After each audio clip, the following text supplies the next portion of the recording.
The previous basket is under review.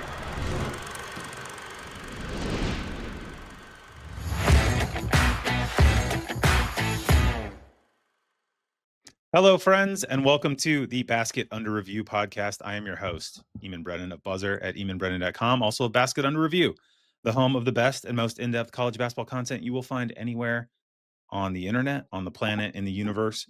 Our guests today are also of Basket Under Review. They're none other than the inimitable three-man weave. We've got all three here assembled in formation, Jim, Kai, and Matt.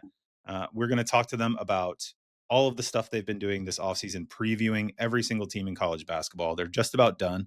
I believe there are 7 MEAC teams to finish writing, if I was told correctly before the show began. So they've had a long and arduous process putting out truly the best college basketball previews anywhere. Tactical, analytical, super accurate, has everybody on the right rosters, which is a really, helpful thing for someone who may or may not have missed various transfer portal moves in the spring and summer. So it's going to be great to talk to them. Really quickly before we start, I want to encourage everybody to go check out Basket Under Review.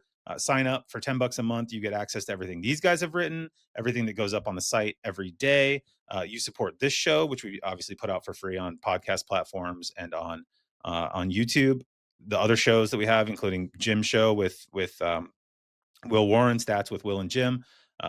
Lots of great stuff. You also get access to the Discord, which is a wild and woolly place, but it's also where Trilly Donovan breaks news. Great content and communities on there. Very lively stuff. So check out Basket Under Review, the whole package. It's the place to be for college basketball right now. Also check out our sponsor, Homefield.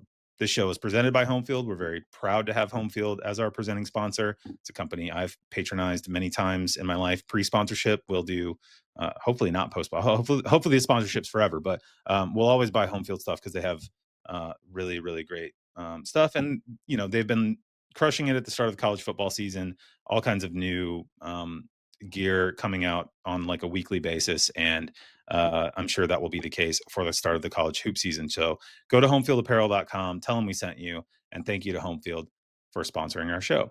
Okay, that's the intro. That's the spiel. Now we're here. We've got the three-man weave in the house. Guys, how are we doing? How tired are we? How's everybody feeling? I'm going to defer to Kai with his jet lag. I want to hear how tired he is because it's not just preview season. It's Kai goes to the south of France season too. It's very bad timing to go to the south of France, but it was lovely. Yes, I'm very tired. Had a 20-hour travel day yesterday, and then I went to work at my real job the entire day, which was awesome.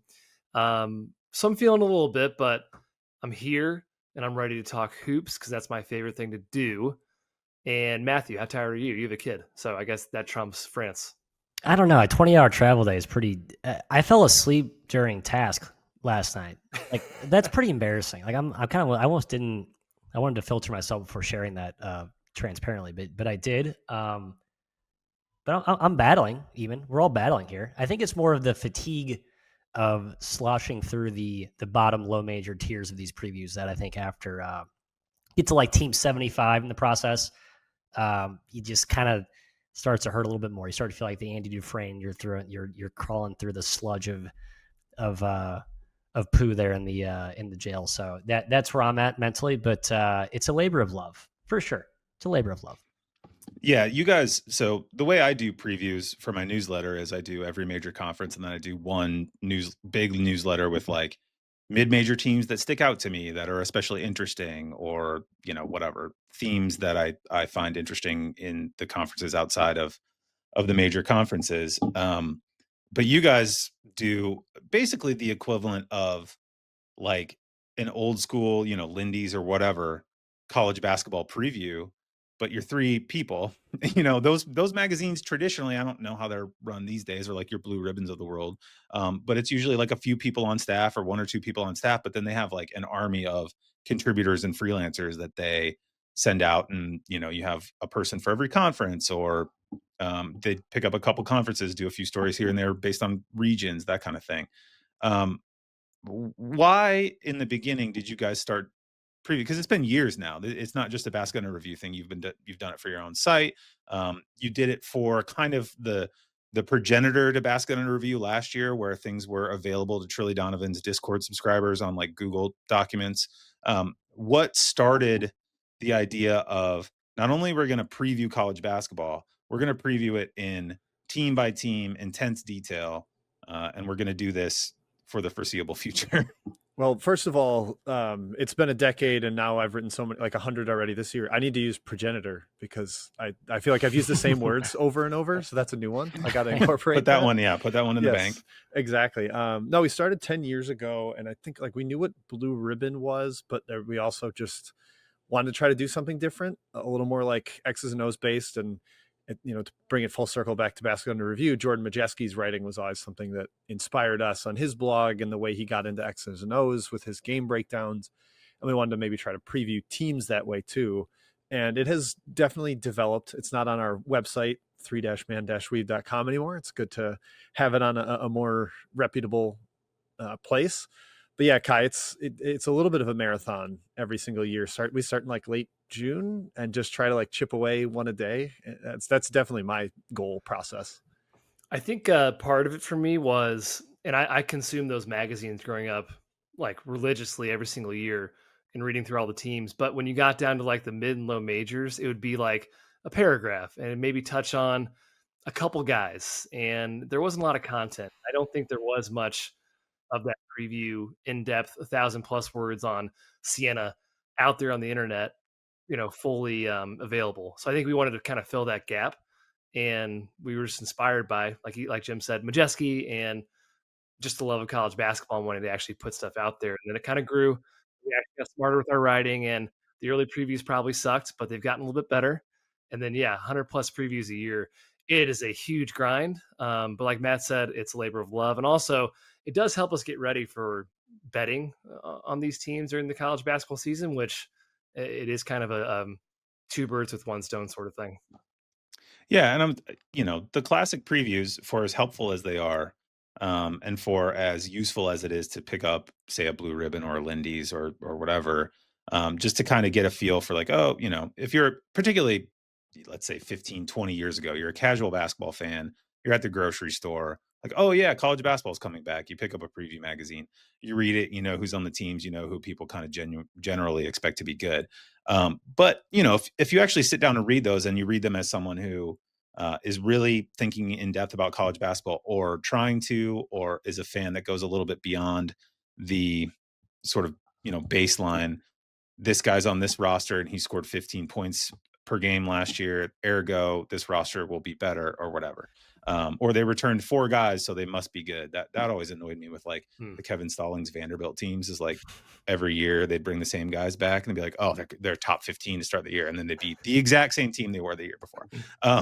But what distinguishes your guys' work, I think you're right, is the X's and O's stuff, the tactical stuff. Like, you're not just calling the coach and saying, hey, who's looked good in practice this offseason, or who do you think is going to be good? That's what a lot of those previews kind of traditionally were. And you guys are like in Synergy, you're in CBB Analytics, you're in a bunch of different platforms actually trying to understand players. This is more valuable than ever because every team, not every team, but most teams are very different now year over year. And so you have to understand the specific players and how they could potentially mesh together. And there are going to be some teams, and actually I wrote a thing about this last offseason based on a preview that you guys did of Illinois. I think like one of you had Illinois like 10th in the country. One of you had them like 30th, because you all do rankings for each one of for people who don't know. Everybody, all 3 of the guys do their ranking of the team, and then you guys average them out, and that's the team ranking. But the individual rankings were like 10th, 30th, and like 50th or something. It was like a huge disparity. And it was because Illinois had like 13 new guys. And so that's very hard to traditionally preview that team unless you're just willing to accept, I called the coach told me this, and he thinks these guys are going to be good. And that's just kind of what you write.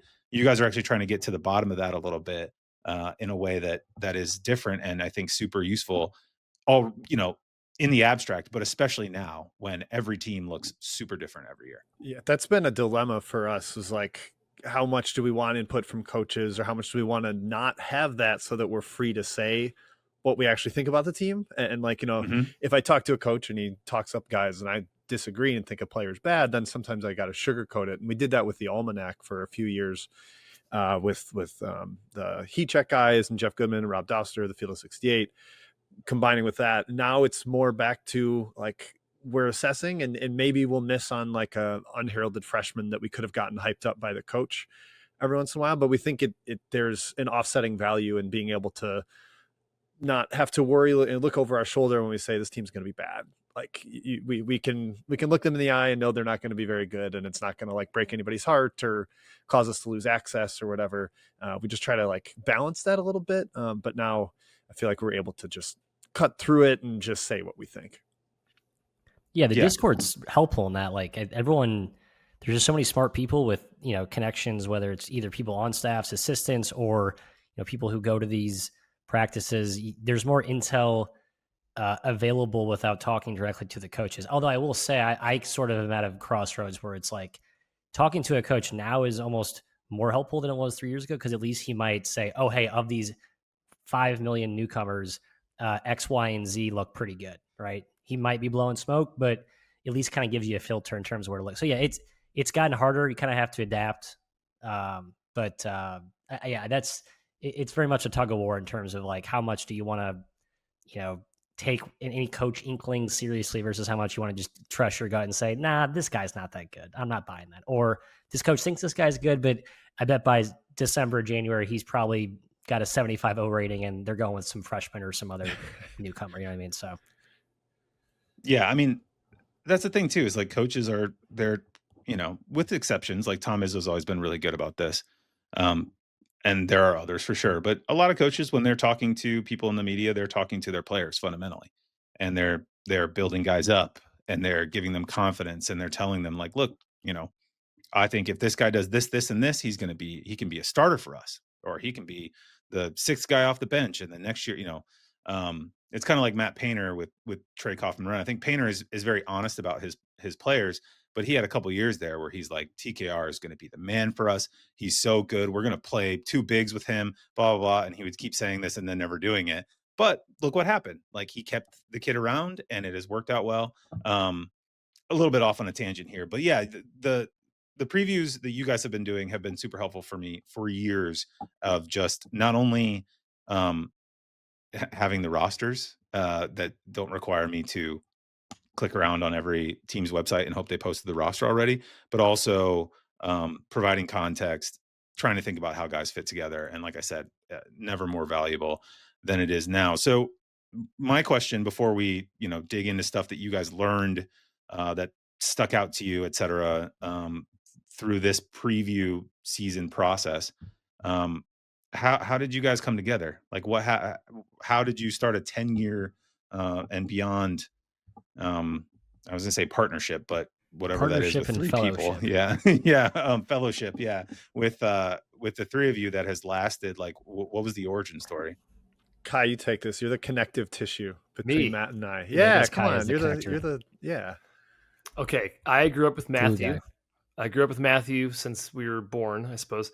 Jim, I met in college at Mizzou.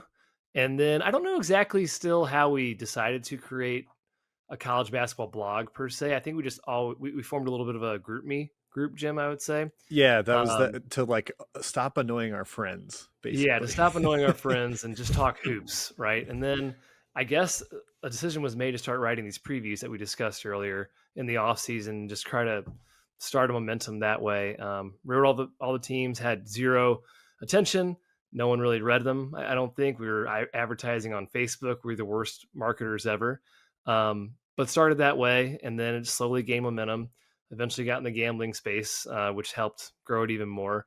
But it's something we've always just kind of been passionate about, and something we've always wanted to do. And how we've stuck through 10, 11 years. I'm not totally sure. I guess we just like each other a lot. We've done like 421 podcasts by now, which is crazy. And then, like Jim said, this is year 11 for us writing. So yeah, I don't have much to add there, Jim. No, that's good. That's good context. Yeah, we started the pod when I moved to Chicago, where both of you lived. And we got to do it in person. So that really helped, getting like boots on the ground and getting a feel for it that way. But then just keeping going, it's kind of been, it's taken some turns, and we've had like lots of hard talks internally about what we want it to turn into, what each guy actually wants out of the website. And those are different things at times, but we still want to keep the pod going. And keep the followership, and we just love college hoops. So we've tried to keep as much together as we can, despite Matt has a child and Kai goes back to the big office job, and you just kind of make it work, make the schedules work. Right. Yeah. It's tough over 10 years. People have life changes and different things going on. It's really impressive that you guys are still doing it. Okay. So one of the things I wanted to really dive into now that you are, again, like a few MEAC teams away from finishing this process and doing the Daniel Plainview at the end of There Will Be Blood pose in the bowling alley, is things that stuck out to you along the way. Like, the first thought that I had is, who better to ask about big trends in the sport that you're sort of kind of, even if you're previewing an individual team, you do enough of them over time that maybe things start to emerge. So what are the broad trends in the sport that you've picked up on as you go? Obviously, there's a very, teams are different, the transfer portal, blah, blah, blah.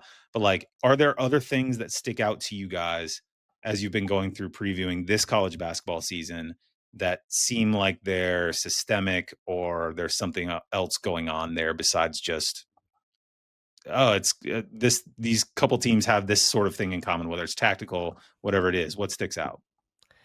Sorry, I'm raising my hand eagerly to answer this, as I've just almost gotten to a point of fatigue with some coaches talking about their roster construction approach in the age where you can turn over your roster so quickly. You lose every player, it seems. I'm curious what KenPom's continuity rate is after about a week or two into the season. I know he tracks that on his D1 stat page. It was a huge drop last year. Should be even bigger, I think, this season. But every coach, if you were bad at something last year, you went all in on that in the summer. And so there's like a ubiquitous adoption of like, we are going to go all in on fixing our mistakes from last season. And my hypothesis, I wonder if there's going to be a lot of overcorrections in terms of not understanding the trade-offs of focusing this, but not addressing this, and or abandoning your roots as a coach, right? You have some offensive-minded coaches who now have the ability to go out and like address defensive issues overnight, right? You're not like having to recruit the same players, develop them, harvest them, etc.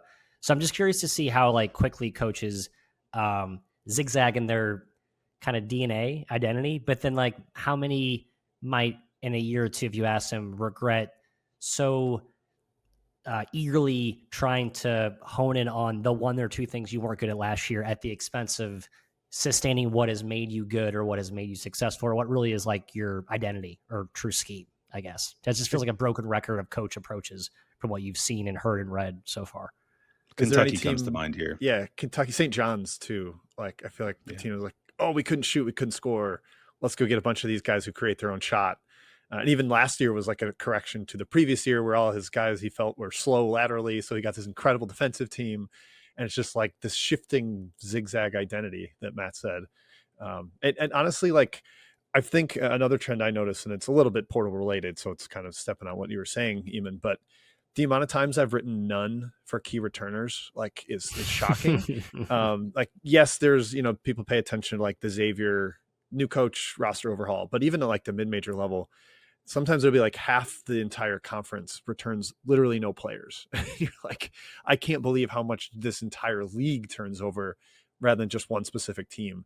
So, and then part of that, as Matt also insinuated or hinted at, is losing two classes of players, which I think could potentially have a sort of negative impact on the efficiency of the sport. Like KenPom's talked about how the last 2 years it's been the most efficient sport, it's the most efficient it's ever been. And I wonder if we see a little bit more of a dip in the efficiency of scoring just based on losing so many older players that were better at basketball than freshmen. Yeah, that's a good point. I don't have much to add. I would say as a whole, I think coaches still say they want to play fast every year. And I don't think that has ever been the case the following season. Like, literally, Anthony Grant comes to mind in this when he says Dayton's going to play fast every season and never does. That's still a thing. But generally, I do think coaches on a large scale are getting smarter. I think you're seeing a lot better hires, and you're seeing more analytic guys pop up through the coaching ranks. Yeah, especially with Golden's Tree and a guy like Zach Chu, right, at Radford, who obviously has money, but I think he's taking an analytical approach. And I think you're seeing more and more of that pop up, with the slight exception of like a Nolan Smith here and there. Not an I analyst. just wrote them today. Did you? I'm high on the Tigers. They all God. stayed. Theoretically, talent. Yeah. Last thing I'll add on that, Kai, to your point, it does feel like there is this, these coaches, they feel really confident in what they've kind of come out and have a vision for the team, but man, like it just can change so quickly on a dime. And every coach is so frustrated with how little of an off season they have. You hear these talk about after these exhibitions, I know we'll talk about it in a second here, even, but like how like valuable that was, because they can only practice for 2 hours a day, and such a finite kind of tight window of actually getting your team prepared in a world where your entire team is new every season. It just, I think you see, it's sort of fun, but also crazy and frenetic just to see some very drastic changes in what you think your team is as a fan or a coach, whatever your perspective is, versus what it looks like in December versus January versus March. There's just a lot of quick pivots throughout the year. And I think you saw that last year. I think you'll see that more pronounced this season for sure. Okay. So the next prompt I had for you guys was rosters that specifically stuck out as you went along. I have one in mind. I'll just bring it up. It's Texas A&M, because I feel like in your guys' previews of any team that you covered, at least that I've read, and I'll be honest, I have not read all the mid-major ones yet. I'll get there.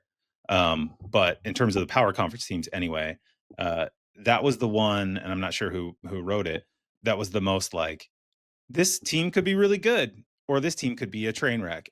We don't really know, and we'll just have to see how it plays out. You know what I mean? Like, you talked about the players and their specifics, and what they did well, and there's some talented guys on the team. Like, you look at the roster and the names just sort of jump out, right? Like, but the combination of coach and player is challenging. So maybe we can talk about Texas A&M really quickly, and then we can go to other rosters you guys that like popped out to you as you were going through it, that are either like, oh, this is surprisingly sensible roster construction, or I can't understand this at all, this is inexplicable. Like, what do you guys make of A&M first? I did A&M. I'm with you. It has a lot of like, if you're a diehard fan of the sport, like names, and if you're a more of a shrewd analyst of the sport, probably maybe some polarizing names in there. I think it's more of a function of the fact that Bucky got the job a little bit later and was sort of rushed in his hiring, and just basically like, we need to get dudes who can play. We'll kind of maybe have to, shirk some, bypass some fit questions, or defensive question marks, or maybe whatever the baggage, quote unquote, you had in the past. I think that is a fascinating roster that I think overall, you're right, has a ton of upside because of just the sheer name and potential production upside that those guys could come together and manifest. But it also, I'm with you, could go totally south just because it's so, there's such a, I just get worried with some of these rosters put together late. You don't have like the guys like, oh, one player recruited the other two players or had a connection through AAU. I think those rosters tend to have better chemistry, where some of these, where it's like you have 2 weeks to play catch up. You get him in a room. Everyone plays, show and tell with I'm so-and-so. And it just feels like the chemistry can go off a cliff in a heartbeat. But yeah, that one's, I'm, as my preview, I think, indicated, I have no idea. Just kind of speculating what could be the art of the possible with no actual perspective.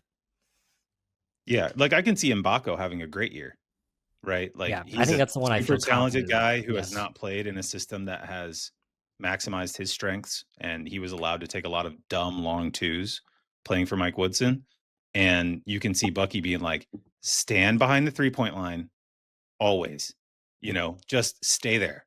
Do not, this is where you live on offense, with the exception of the occasional, like, we'll invert the post or do whatever. Yeah, like the post mismatch or something with spacing. Yeah. Right. Yeah. But for the most part, you be out there because you're tall and you can shoot over everybody. You just be there. But you look up and down the roster and you're kind of like, Pop Isaacs and Jakari Lane, like, both guys can handle the ball and get up and down. And you can kind of see the Bucky ball thing with both of them. But then the rest of like Federico's probably not going to play that way.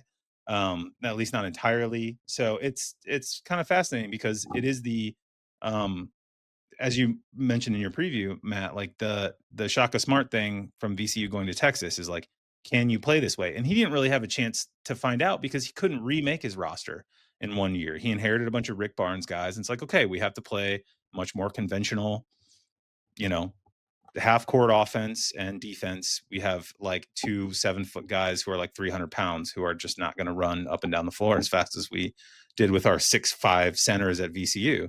But it's interesting that, I think you're right. He probably, it was probably just like, let's get some guys who are proven college basketball players and I'll figure it out as we go, as opposed to maybe next year it'll look a little bit more sort of intuitive to his system, right?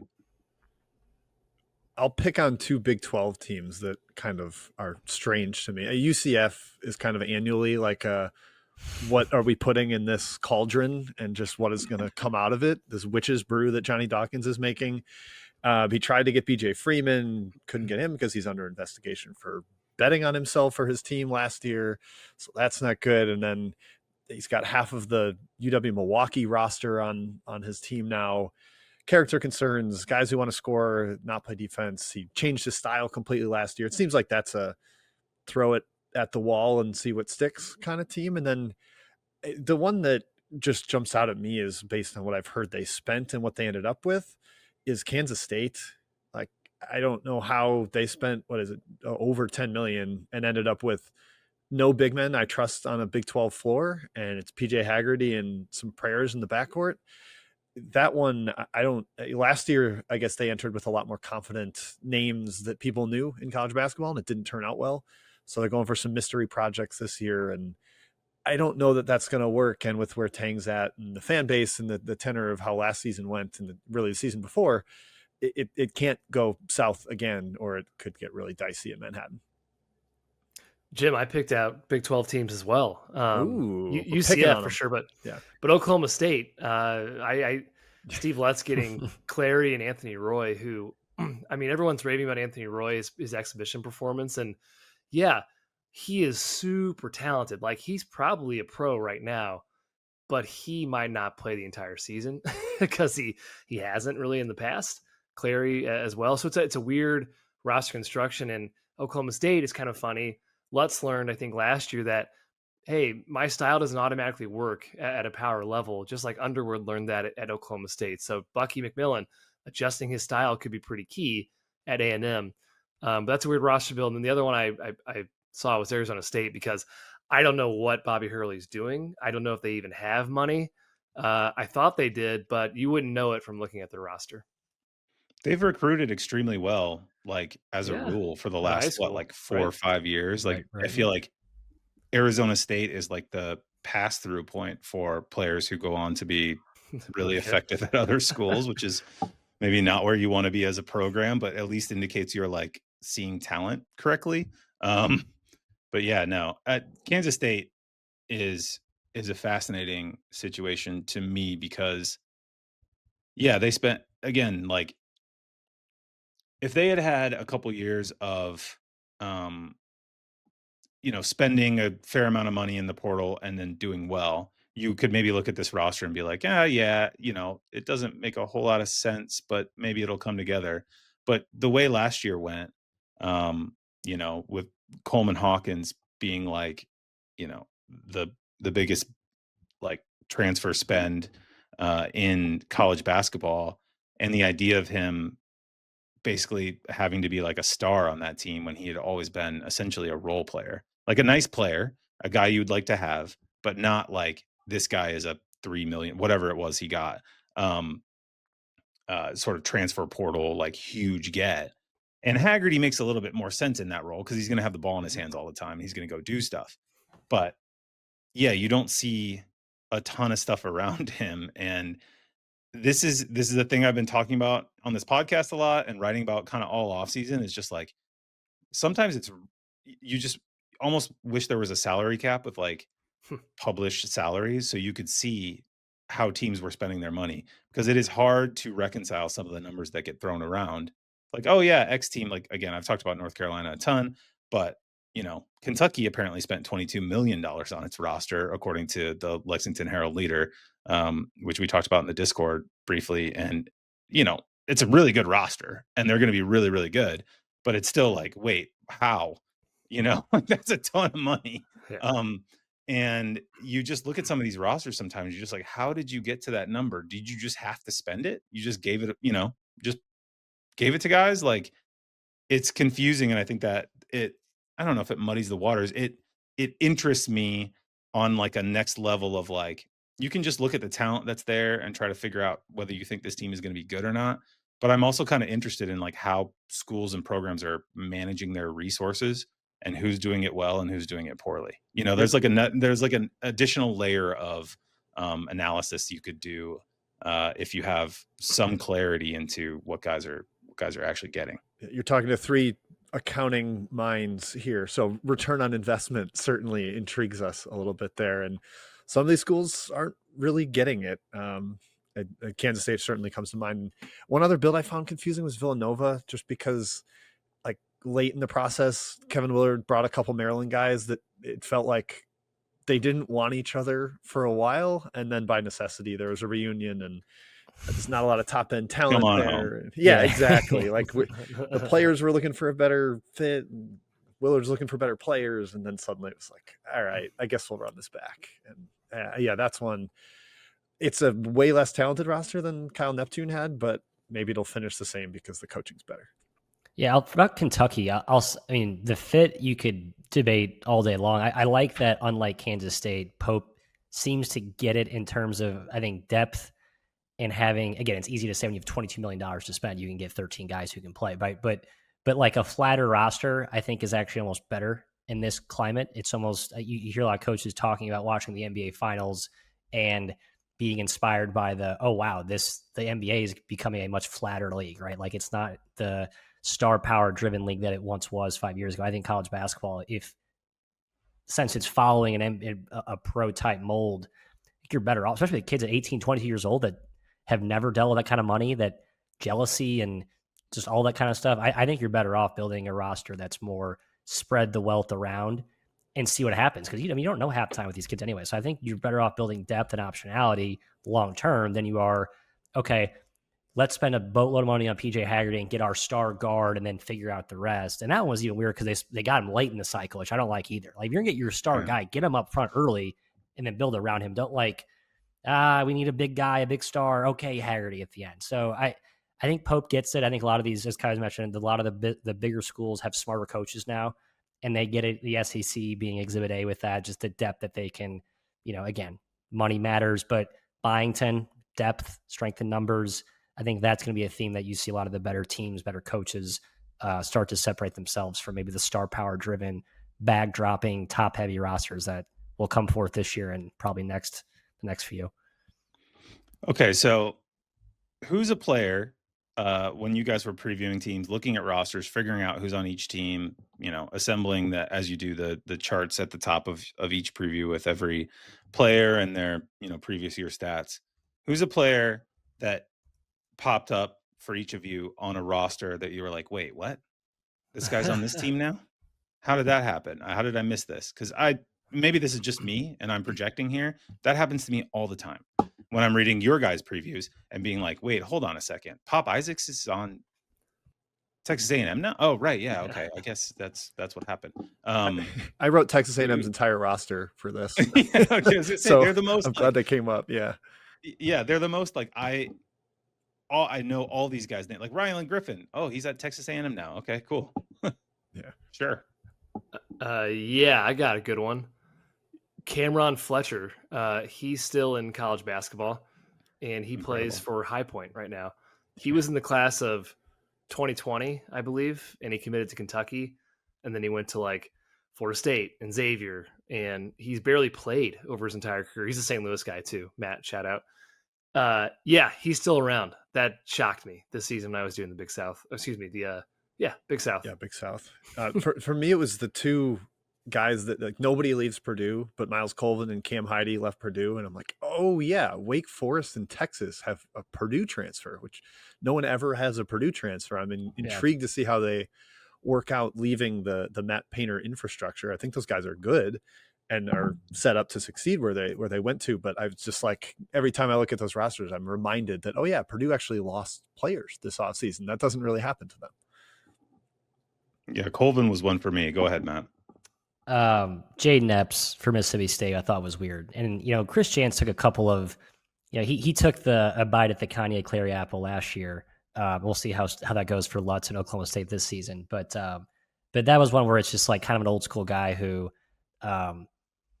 maybe just like, I think some of these coaches are like, you know what, I'll take a flyer on a guy with maybe a known chemistry question mark or a known defensive deficiency, because that's one thing I've proven I can whip into shape over my 10, 20 years of doing this. I wonder if there's a stubbornness or just like, no, I got it. I can corral him. And again, it's easy to do at the big schools because you have depth.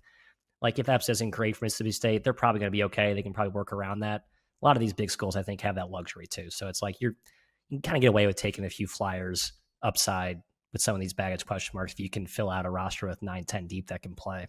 Yeah. Matt, you mentioned Byington and Vandy earlier. I just have to mention Duke Miles because he committed to like 3 different schools. I wrote that down too. This offseason. Yeah. And I sometimes can't remember which one he ended up at after he had committed to Virginia and then decommitted. And now he's. Yeah, but Porter Moser loves trying to like form his roster like in September anyway, right? Didn't he get fears really late last year too? It's like he's always like, oh, I finally have a roster and I'm Porter Moser. I'm just going to prove to everybody that I'm an awesome coach by doing more with it than people think that is there. I think it's like sort of his evil genius, but we'll see. Yeah. I have I wrote my SEC preview last week, and after talking to Blake Lovell on the SEC preview show, I feel like I was kind of high on Oklahoma, and then talked to him a little bit and then went back through the roster and was kind of like, I feel like we might be in like, you made one tournament, didn't win the game, and it's the 5th year. What is it now? His 5th year, and we're not probably making the tournament this year. And the fans, insofar as they are, care and are dialed in at OU, which I think they kind of are, might start to get a little bit antsy this year, but we'll see how it plays out. Okay. Low and mid-major, this is the next thing I had written down in the rundown, just to be candid with the audience. I'm not just coming up with these topics on the fly. We actually think about this stuff ahead of time, and that's, part of the magic of the show, obviously. Low and mid-major coaches that fans of bigger schools that have potential hot seat situations, maybe like the one we just mentioned. I don't know. I like Porter Moser, fine, but we'll see how it goes. Up-and-coming coaches that schools should keep an eye on. If you're a fan of a middling high major team that might be looking to change coaches, who are the guys out there that are the most interesting to you as you've gone through like the previews, that are doing interesting stuff, that have a little bit of momentum behind them? Who's the next Mark Byington? I think it's the Nate Oates tree is real hot right now. And that's Brian Hodgson at South Florida. I could see him doing just like 1 year bouncing right up to a Power 5 job. I believe he is from Syracuse, so I think that's gotten bandied around quite a bit if Red Autry doesn't work out. And then Ryan Pannone. If, yeah, I'm giving him the year to prove it right. I don't know. Ryan Pannone took over at Arkansas State, backfilling Hodgson, also off of Nate Oates' tree, and having coached with him. Petway for Kennesaw State is also in that group, was on staff at Alabama and played super fast, and's got the analytically sound thing where they're focusing on rim and 3. So I think that whole tree is going to get a lot of attention just with the success that Oates has had, and it makes sense mathematically. And then I threw out Dan Earl at Chattanooga after they just won the NIT. They play a fun style. They really embrace skill and shooting and spreading the floor. And just the way he elevated VMI to like 150th nationally, which is like completely unheard of for that academy and for the players that you can really recruit there. You can barely take transfers. It's almost impossible. And he elevated them so high. I believe he went to Penn State. So if Mike Rhodes gets on the hot seat, maybe that's a name that gets looked at there. But those were 2 that jumped out to me. Kyra, Matt, feel free to step in. I actually wrote down Andrew Wilson, who's Byington, I believe's best friend, which again is kind of a reach, but at VMI, and basically did almost what Dan Earl did this year. I think he's awesome. Again, that might be more of a stretch, but I think he's a guy that that if you're maybe like high major, like A10, Mountain West level, I think that would, to me, I'd have a good look at that. Well, something he down did, Martelli. Matt, I just want to throw Oh, down yeah, with Wilson, like him and Jared Calhoun at Utah State, Richie Riley at South State, Alabama. yeah. All three of those guys leaned hard into zone, which I think is fun to like find the coach that's willing to try something totally different. Zone is like, for a primary defense going the way of the dinosaur in college hoops, but those three teams all like found a lot of success, like going hard, zagging as everybody else zigs. Yeah, the Syracuse, real quick, the Syracuse question about zone, and they played like, what was it, 2 years ago? They played like 20% zone. So it was a transition away from Boeheim, and you're sort of like, okay, next year you need to figure out your identity. They didn't play much of it last year, but they were like way better when they did. And the man-to-man defense was horrendous. And it's just like, I'm not sure if anybody has a good idea of like what to do here. But the zone thing would be great. I would love to see more zone defense. I miss zone defense. I agree. I think it's coming back. That's my that was house. like a I think fixture zone of our there's a comeback. You guys are a little bit younger than me, but like that was like a fixture of college basketball in your childhood. It was like throwing out a junk zone defense like Will Wade did in the first round of the tournament last year, and watching some team freak out and not be able to figure it out. And it's completely, what is it like? I don't know what the actual national average is, but it's got to be like 5% zone is like what teams play as like on a per possession basis at this point, something like that. Always be plugging here, Eamon. I wrote something for your former employer, The Athletic, recently about zone being used as like a curveball and how it's kind of like it dipped down to, I think, like 7 or 8% usage nationally, and now on average, and now it's like stabilized. I mean, like a decade ago, it was like 17% on average, and it's just declined, and finally stabilized. And I think coaches are knowing the value of like 3 possessions, throw in a zone, and just make them think, like make a team like hesitate with their offense, throw off the rhythm of the game. Right. Yeah. Anyway, Kai, you're. Oh, sorry. Go ahead. Well, yeah, no, I will give my coach, but I think zone would be great. I'd love to see more of it too. I think the problem is it's hard to teach. So I think with the roster turnover you see every single year, I think it's just more difficult to implement. And I think man's easy. It's like everyone knows man. But having said that, if I was a bad college basketball team or a low major or mid major going against a big dog, I'm throwing out some weird zones and trapping looks, because that ups the variance and that gives you a chance to win. But I think Syracuse, to go back to them, they know who it is. I think it should be Matt Langel, the guy who's beaten them a couple times and played them close every single year in their backyard. I think he's been a guy in position for a higher job for a long time, whether that's in the Philly area or Syracuse. I think that's a pretty obvious one. Yeah, even Jaquez at Cornell. I mean, that might be more of a stretch, but 2 guys who I think are really smart that are in your backyard. Jaquez? I don't think it's Jaime Jaquez. Sorry, what did I say? Jacques. Actually, thank you. Jaquez. Why did I say Jaquez? I don't actually know how to pronounce his last name. Great player. Yeah. I think look, man, I mispronounce and misidentify people on this podcast every week, and I usually catch myself, or my, guest like makes a polite, subtle note of it, so I correct it before it's over. But that happens. It's fine. Jaime Jaquez, great player. Jaime Jaquez, coach. Solid player. Yeah, he could, who knows? Things don't turn out well with the Heat this year. No, he's probably not going to go into coaching yet. He's still a very viable NBA player. But anyway, okay. So I haven't done on this podcast any sort of preseason individual awards type discussion. So I figured this was a good time to do it, since you guys, again, have previewed essentially every player, coach, etc. So I figured we'd go through your guys. Let's just start with like All-Americans. And then if we want, we can branch out a little bit and cover some conference type guys, or maybe some under the radar guys that you think are not, the AP preseason picks, or the guys that get voted on at the conference media days that could surprise. But first, why don't you guys give me your guys, let's say 5 All-Americans that you think are going to be the 5 guys who will be, at the end of the year, these are the 5 best players in college basketball or thereabouts. Do it, Kai. Okay, I'll be brave. I'll start us off. Start us off. JT Toppin from Tech, Braden Smith from Purdue. I think he was unanimous in the AP. Yaxel Lindeborg from Michigan. And then I'm going with the 2 freshmen, actually DeBanza was named first team All-American AP, but I'm going Darren Peterson and Cam Boozer as my first team. Yeah, to me, I think it's Toppin, Boozer, and Braden Smith feel like shoo-ins. Is that fair to say? Those are the first three I wrote in my down. opinion, yes. Right? Yes.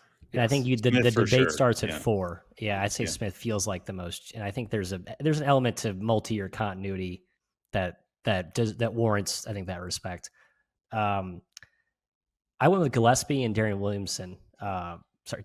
Darian Williams for NC State for my other two picks for, but obviously Donovan Dent and Yaxel and Peterson, KU are in that mix as well. But I think Williams at NC State and Gillespie, monster years, great roles, good fits, monster years there. Matt, you were a rat. I thought I was going to be the surprise one with Gillespie, and you stepped all over my toes on that one. But yeah, I love that pick. I love that player. He's so good. Matt was all over it last offseason. I'll tip the cap to him with how good he was at Maryland. But then, just the success Barnes has had with like an awesome transfer 2 years in a row, and he's different than Chaz Lanier and Dalton Connect for sure. But I mean, he's had good point guards, and I think Gillespie's just so talented, and they need the offensive punch that I like him a lot. So I've got the Toppin, Smith, Boozer trifecta as well, Gillespie, and then I went with Big Yaks, Lendeborg, but I'm surprised none of us went with Sturtz from Iowa. I don't know if like maybe they're not quite going to be good enough for him to be first team. That was kind of my hesitance. I put him on third. Okay. No Houston guys on the first team for us. That's a little surprising. No, I'll go ahead and throw Uzan on that list. Good. Someone needs to. Yes. But the problem with Houston is because they're so collective and they're so systemic. Correct. Yep. It is hard. It's like why it's a good bet for LeBaron Filan to be the SEC Player of the Year is because, not only do they need him to score a lot this year, and he has the ability to do it, but they're going to play, 80 possessions a game, and he's going to take a ton of shots, and his counting stats will look great at the end of the year, even if his offensive rating is like 106 or something, which it probably will be higher than that because he's always been an efficient player. But if you're looking to like predict or make a bet on preseason awards, this kind of stuff matters because there's a lot of voters out there still these days who are just your standard, meat and potatoes basketball writer types who are just kind of like, well, he averaged 19 points a game. He's the best player in the conference. And like that can make it a little bit easier to predict. Do you guys have surprise? Let's put the parameters this way. Surprise potential conference players of the year, not the obvious ones. Like I just named Filan. I feel like he's kind of an obvious one. But a high major or even, random guys in mid-major leagues that stuck out to you as you were going through the preview process, but like surprising potential that you think could jump up. A la Bennett Sturtz a little bit, although I feel, it's going to be hard for him to win that award, but he could be good enough to do so. Like who are the off the radar guys a little bit who could surprise folks and be like the best player in their respective league? I'll step on old Trilly's toes a little bit here. I know he's on Terrace Reed corner, but I think he could be incredible for UConn if he actually gets, up to 27, 28, 29 minutes a game for them. I know they platooned pretty hard at center last year, like a 20-minute flip with Samson Johnson, but he was so incredibly productive per minute. And I think he can have that incredible production for UConn with the way they run their offense, how good he is on the offensive boards, the counting stats he'll put up for them. I know they don't play fast, but they're so efficient. I still think they'll score a lot, and he'll be all over it. He's got a hamstring injury in the preseason right now that scares me a little bit, but I think he could have a monster year in the Big East. I won't just launch into this, Kai. I'll pass the ball to you because I'm a distributor. Well, I think the Big East is the best bet for Arando to win it out of the other power leagues because as much as I want to say Big Ten a lot of guys can win it, it's probably Braden Smith because Purdue's going to be awesome and he has the name. Like Bruce Thornton, I think would be a great off the radar pick in the Big Ten, but there's so many teams and Smith's the guy. So Big East, I mean, Jason Edwards, I think That's a great one. I was just going to say Jason Edwards. Yeah, he's probably going to lead the Big East. I love it. He's going to lead the conference in scoring, I think, because he has to. He's going to be Devin Carter 2.0 scoring wise, offensive wise for Providence. So I think that's a guy to watch for sure, and maybe he's on the radar for people already. So if so, good job. I love Edwards. They're playing faster this year too, so I think there's going to be some big, They said that? some big bumps, some big bumps in pace. I believe when Kim English talks in certainties about upticks in tempo and offensive evolution, I listen. So at least they got a new assistant. Yeah, the coordinator. Yeah. That's a good one too. Just another narrative, both Providence and also Wake Forest coaches. They're kind of in like maybe not hot seat, but like they need to get some momentum. Just sort of handing the keys over one side of the ball to a new, fresh mind. I think that's going to be. We'll see how that pans out. I actually wrote down Chase Ross in Big East along with Edwards. I think both those guys could be kind of sneaky awesome this year. I told the Providence, and this is another benefit of the Trilly Donovan Discord, by the way. I went to the Providence channel. I sent a message, said, "Hey guys, I'm writing about your team. I don't want to mischaracterize fans based on some tweets I saw like in the middle of February last year or whatever that I barely remember. I just remember people being angry. Where are you guys on Kim?" And I was kind of surprised that most of them were like, he needs to win this year or that's it. Like, we need to get to the tournament. We need to win games in the tournament. And I expected it to be a little bit more like, hey, we're the reasonable folks. Not that they were being unreasonable. They all laid out their reasons. It was totally like convincing and normal. Like, it wasn't like, people just venting or whatever. But I was a little bit surprised that it seems like some of the Providence culture fandom type stuff is like, we like Kim, but it's got to be this year. And I don't know if Wake Forest fans are quite there with Steve Forbes just yet, but I don't have a good, a good read on them. Providence fans, I feel like, are a little bit louder and more prominent on my timeline for whatever reason. They definitely let you know what they're thinking. That they can't fault them for that. Yeah. Okay. So speaking of DeBonsa, this brings to mind the exhibition topic that I wanted to discuss, because there was some exhibition footage of AJ DeBonsa the other night going around that did not look particularly good. I would call it like barely high school level defending, just kind of running around wherever. And it made me think, oh gosh, like the AJ DeBonsa hype train is getting derailed on like televised exhibitions here. Is this a real thing or not? And I always struggle with this. Like, how much am I supposed to care about some of these exhibitions? Now, look, I think tape is tape, and you can look at it, particularly for individual players. And it does make me think like, this guy, as talented as he is, might be like a sub Ace Bailey level defender at the college level. That's not good. You can't just run around wherever you want. You have to be like in position. But I don't know what you guys make of that. DeBonsa specifically the other night, or how much we college basketball fans, again, you guys having gone through months of very in-depth previews and analyzing film and understanding teams and tape and all this stuff. It's an exhibition, so like you don't want to freak out about it. But how much should people care? How much should I care about exhibitions?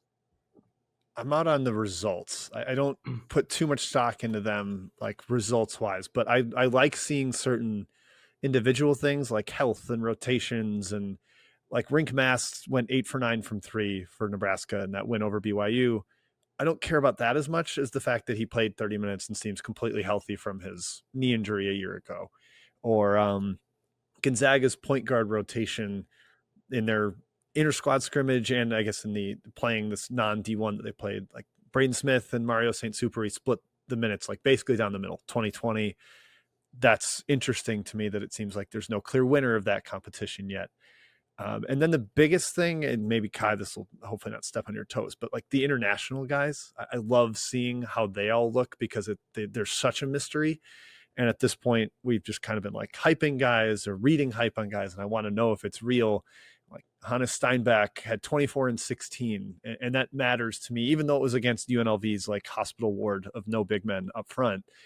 They basically had 7 scholarship guys available, but that effectiveness really jumps off the page, especially after what he did in FIBA and what we were expecting from him. But yeah, it's hard for me to like over leverage on a team result, but I like to see a rotation, like hints and that kind of thing, and who's actually effective in the rotation. That's where I try to glean some stuff. Yeah, I think everyone wants to overreact because we're all excited about college basketball, but it's one game. I think Jim's right though. Like the unknown guys or the guys that you didn't know were going to be part of the rotation. Maybe you can glean a couple things from that if they have a big game. But the results. Barry is the famous example, right? Barry University beat Auburn the year they went to the Final Four. So I just think those results don't mean much. I think SLU beat Iowa by 20. I think Iowa's going to be fine. Long term. And then the individual results, it's just like any other game, right? This could happen randomly anytime. I think back to the game we went to, Jim. I think Matt, maybe not, but was there. Mississippi State and Arizona State. Trey Fort, he had 21 points in the first game. We were like, Trey Fort is the best player we've seen. He's going to be awesome.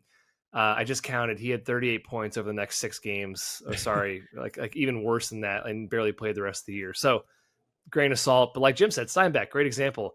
International guys are the guys I am looking at hard this season because on the whole, I think they tend to get overhyped, as do the freshmen. And I think they're generally, freshmen included, going to underperform versus the expectations across the board. The ones where the fact that they're becoming more and more public and televised, I think will put more pressure on coaches to win. Like Pitt and Providence, from what both teams are playing to win that game. And even Kim after the game was like, yeah, we were out there to win. And I think Pitt was too. So the more you put it under the microscope, under the lights, I think that actually creates more interest for me and should create more interest for fans. And like, oh, okay, this actually is a closer to finished product of what we're going to see on November 3rd. Now, November 3rd won't be what it looks like on January 3rd. But I think the more that I think there's pressure to put these like under on TV, televised, big stages, big platforms, I think we'll be able to take more stock from them than we probably have the last few years, last 10 years, per se. I got a great exhibition box score for you guys from the Cincinnati 100, Michigan 98 game the other night. My guy, Elliot Cadell, 14 points, 1 of 1 from the field, 12 of 15 from the free throw line, 7 assists, 5 rebounds, 5 fouls. Beautiful stuff. What is that? What he is loves that? contact. Like when he's in transition, he's looking for contact. My guy scored 14 points on 1 field goal. Yeah. I think hope that's a trend of these exhibitions is there's been a lot of fouls, a lot of high scoring 40-minute games that have hit the 100 mark or hit the 90s mark. And it's because there's like 45 fouls, the team's taking behind 65 free throws. And I don't know if it's officials just like trying to loosen themselves up too and make sure the whistle still works. But I wonder if coaches tell them, it's not like, I would, both coaches be like, let's have a tight whistle. Like it's an exhibition game here. Like, yeah, you want to teach habits. I agree. Cause they don't have refs all the time in practice. You want to get kids to get rid of some bad, sloppy defensive habits. I think it's a good point. I think it's probably a referee. Just don't get discussion. hurt, we don't need anything silly. Yeah, true. This game doesn't matter. It's on TV, but no one really cares. Right. Mm-hmm. Yeah, it's interesting because like exhibitions never used to be televised. It was always secret scrimmages. We're doing more of this now, which I think is good. And probably, I don't know, but maybe sort of presages an extension out at the front end of the season. Like, I don't think that there's been talk of stretching out the college basketball season for forever or repositioning it. I don't know if you guys remember those discussions, like May Madness. Yeah. Yeah. May Madness. Like the back in the days when it was like everyone agreed college basketball was struggling. I think it was mostly a stylistic and like tactical thing. Like people were playing slow. Wasn't that entertaining? NBA guys were leaving first, straight to the NBA. And then after 1 year, and people didn't like that. I think the product on the court is better than it's ever been. So those discussions have kind of died down a little bit.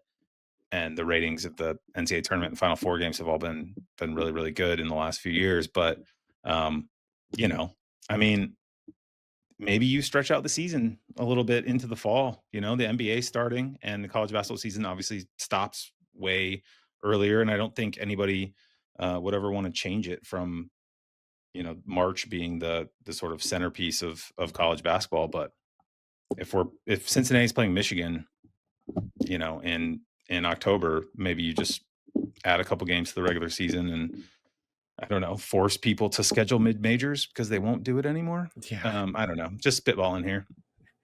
Get the schedules are in. That's what we want. Somebody that just kind of forces rules on scheduling. And I guess I can't have somebody make the schedule for all 364 teams, but just some good guidelines, guardrails on what they have to do would be a lot of fun. So real quick here, I'm tired. I'm really sick of this. Every coach at the high major level thinks they have the secret cheat code to the proper way to schedule. It's like someone told them that like the Q2 and Q3 games were like poison, and the way to go is just beat all the Q4 teams by 1 million because, I don't know, like Iowa State did that and BYU did that. So because they did that, we can do that too. And so now it's just created this like massive chasm in scheduling where it's gone so far where like some of these mid-major, like good mid-major programs have just atrocious, like SWAC level schedules. And now we're getting a bunch of non-con bye games against Q4 teams that are just going to be 40. Now we're getting a little more neutral, fun, like big marquee games, but I think you're complementing that with a lot more like 40, 50-point blowout games because that's apparently like the secret sauce to getting a high seed in the tournament. And I hate it. Don't like it. Yeah, it was I think it was Illinois State coach Ryan Pedon mentioned this the other day, or maybe it was even we're recording this Monday night, maybe it was even today, basically just being like he said we were like 0 for 60 on trying to schedule high majors in the regular season. They want to play quad ones and quad fours that they can beat by 30 or 40 points, not to hurt their metrics, so it's stacked against us. For mid majors, it's becoming harder and harder to get those kinds of opportunities. USC agreed to play them on a neutral floor 9 miles from their campus. From USC's campus, not Illinois State's, to be clear. I don't even know where you'd play 9 miles from Illinois State's campus in the middle of a cornfield somewhere. But yeah, that's an issue that I think, the exhibition stuff and the high major teams, and you look at the top 100 teams in KenPom, there needs to be someone thinking about this. It seems like mostly people are thinking about expanding the tournament. I think there needs to be someone in the NCAA office, if they're going to continue to have a hand in this thing, to think about the overall health of the sport. The product on the floor is great. I think the transfer portal has been a good thing for the basketball on the floor, generally speaking. Not always, but in the aggregate. But the system of scheduling and the way hierarchies are being reinforced is probably not great long term if you are interested in college basketball, as it's always been. And we'll see how it goes from here.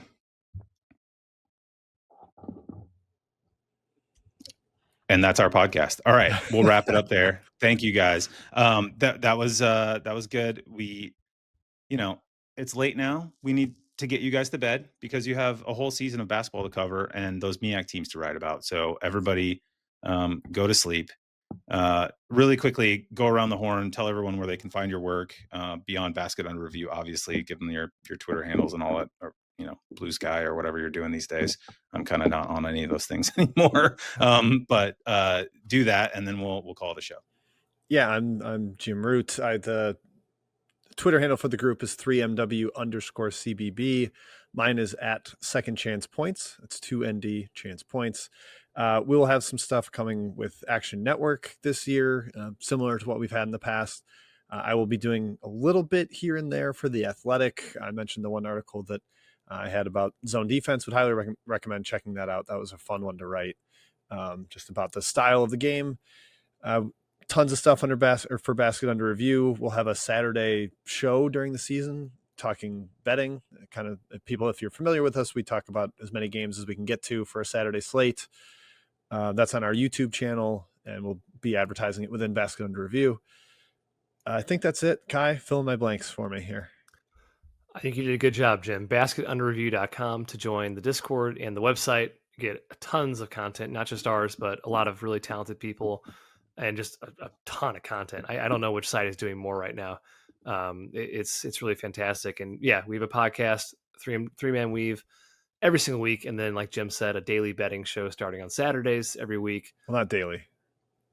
Saturday show, weekly betting show. People want the daily.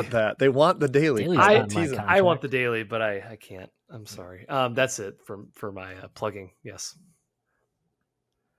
Matt? Matt. Oh yeah, Matt no, has I have nothing plugs. else to add. I operate pretty covertly as sort of the lurker in the shadows of the weave. So I guess if you want to follow me for my occasional retweets, it's at Maddie_Cox on Twitter. But I have nothing profound. I'm just trying to keep up with my esteemed colleagues here, not only Kai and Jim, but at the at Basket Review. Again, I'm still drowning in all the stuff we put out. I'm nowhere near caught up with reading my own colleagues' work, which is not a good thing, but probably good for you as a reader and listener. I should also mention the show with Will. Eamon, you referenced at the beginning, Stats by Will and Jim. We're coming weekly as well. Another show under the Basket Under Review umbrella. Will should skewer me if I don't mention it.